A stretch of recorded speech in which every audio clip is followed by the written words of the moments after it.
It was Abba Eban who said of the Palestinians that they never missed an opportunity to miss an opportunity. However true this may or may not be of the Palestinians, it is certainly true of Mrs. May. One cabinet resignation does not have to lead to a full-scale reshuffle, of course, particularly if the PM cannot be certain how many of the possible candidates have been guilty of knee-touching, tremblers or any other variety of sexual activity.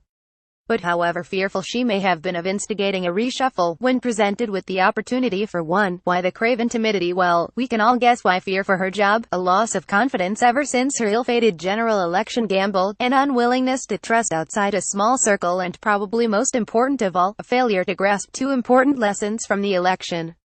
These good policies are not enough, and who delivers the message is at least as important as what the message is. The Tory manifesto was not an example of good policies.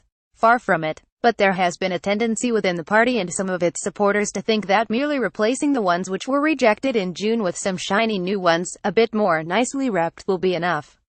Letting Granny keep her house, tweaking student loans here, building some more houses there should do it, seems to be the hope. But it won't. Few amongst the young or those on the right side of 40 are even willing to give the Tories a hearing. They just don't come into consideration at all. Asking those in their 20s and 30s to consider voting for a Tory party with people like Davis, Hammond, Fox, May, etc. in charge is like asking them to watch a film on a video recorder.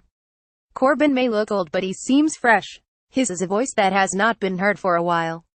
He talks about stuff that matters to people, and he seems to have some answers. It is irrelevant, for now, that in reality his political outlook is essentially nostalgic and that his remedies may not work. He has the electorate's attention.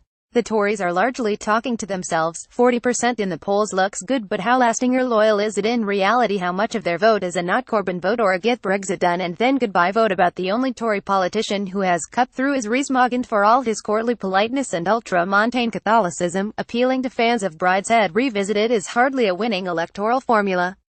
For Tories to be given a chance to be listened to, people need to look up and notice and see and hear someone different, someone new, younger, someone they have not heard before, talking to them with a different voice, even looking different.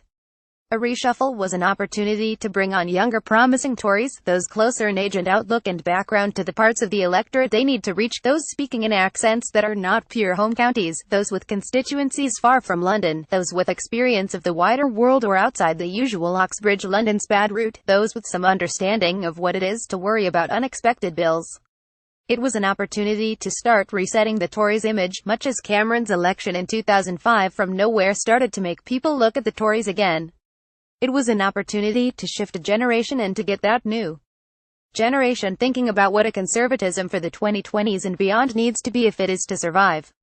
In seeking to rely only on those she could trust, Mrs. May forgot that giving others opportunity and advancement and hope for preferment would both make her own and, more importantly, her party's position more secure.